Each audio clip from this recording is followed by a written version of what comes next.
Hello and welcome back. My name is Erin L. Ferguson, and this is my video series about creating the art for a 2D video game. Today's video is going to be a little bit shorter than some of my other ones, but I think it's still going to be worth your time because we're drawing cute creatures today. But unlike some of the other animals I've drawn in other videos, like, the cow or the giant rats, these creatures are not, domesticated. These creatures are pretty much entirely for aesthetic purposes. So basically what I mean is they just sort of add to the environment. So what kind of sparked this was I've been working on, if you've watched any of my videos over the past several weeks, I've been working on that coastal kingdom, which is all done by the way. But I've been working on the kingdom that's going to be there by the beach, and we thought it would be really cool is if there could be, little crabs that kind of just randomly will spawn and scuttle across the beach, or seagulls that could fly across the screen now and then, just to add a little bit of life, really, to the scene. So I figured if I was going to be sitting down and drawing crabs and seagulls, I might as well take the time to draw, other animals that could populate the rest of the map. And so I just sat and just brainstormed some different ones that we might want to have, in our world. And so, I picked some of the common ones, stuff that you would see if you were out on a walk through your neighborhood. So we've got little bunnies that in some of the greener areas you might see, hopping along, or squirrels. I also picked some insects. So we've got butterflies and dragonflies.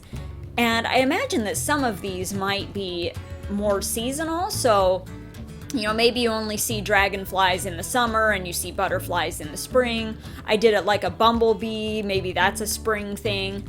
And squirrels, maybe you only see them in the fall when they're out, collecting stuff before winter. So I figured a lot of these are little animals that we could kind of cycle through, and it would give, just a little bit of added flavor, but it would also kind of help change the environment a little bit from season to season.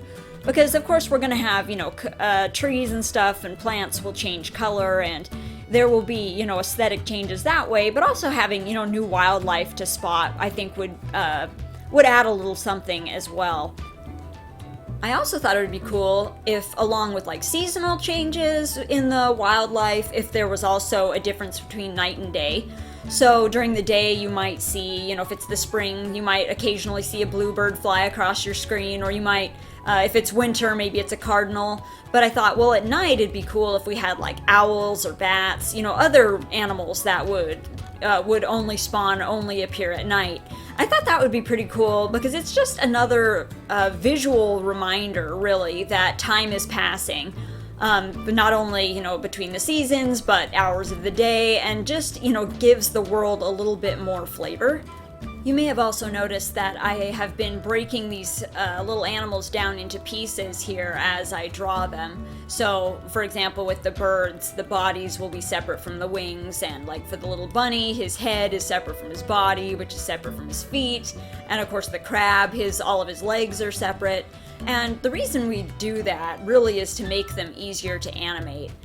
So I've proved, time and time again while working on this project that I am not much of an animator. It's just really tedious for me to do. But occasionally when the situation calls for it, I have sat down and have drawn out some classic frame by frame hand-drawn animation.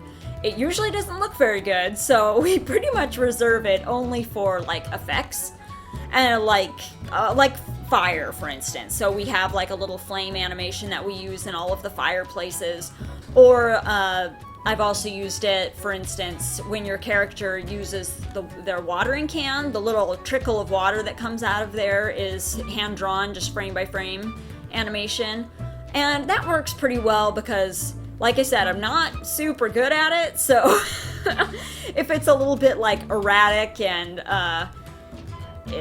just, well, not smooth, really, it's okay because fire is a little bit erratic, and so is water when you're pouring it out of a watering can, so it's totally fine. But for things like characters where we want them to move a little bit more smoothly, it's actually worked better for us to use something called bone animation. Sometimes called bone animation, sometimes I've heard it called skeletal animation. So the concept behind it is pretty simple.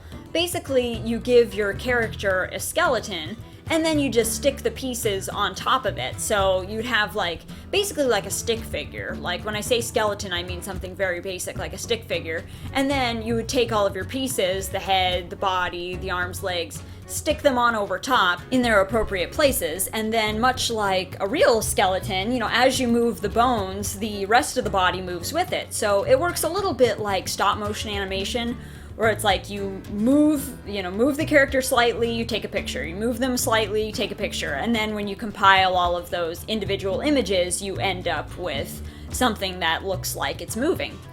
And that's why I have all of the little creatures split into pieces like this, is so that each individual piece can be laid over the appropriate place on their skeleton. So, of course, the wings need to be separate from the body on the owl in order for him to move his wings, because he needs to have a joint there.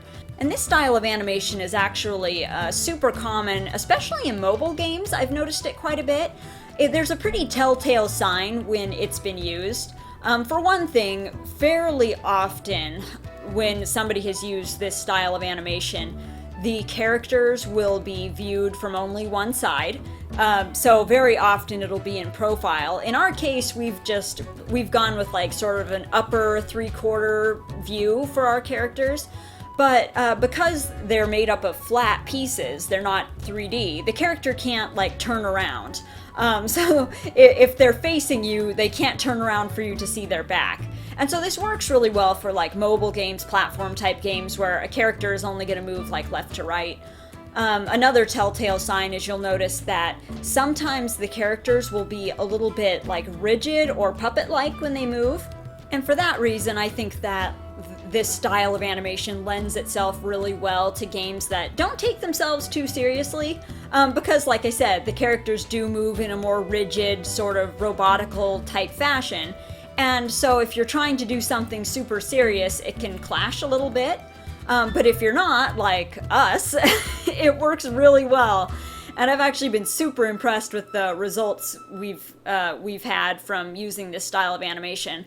So here in just a second, I'll pull up the finished sprite sheet so you can see what it all looks like, all colored and put together. And hopefully before too terribly long, we'll have one or two of these up and running in the game, and I am way overdue to show you some gameplay, so stay tuned for that. I will, maybe the next video I'll have to do a gameplay demo.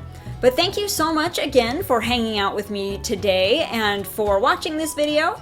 As always, I will be back next Friday, so until then, enjoy the rest of your week.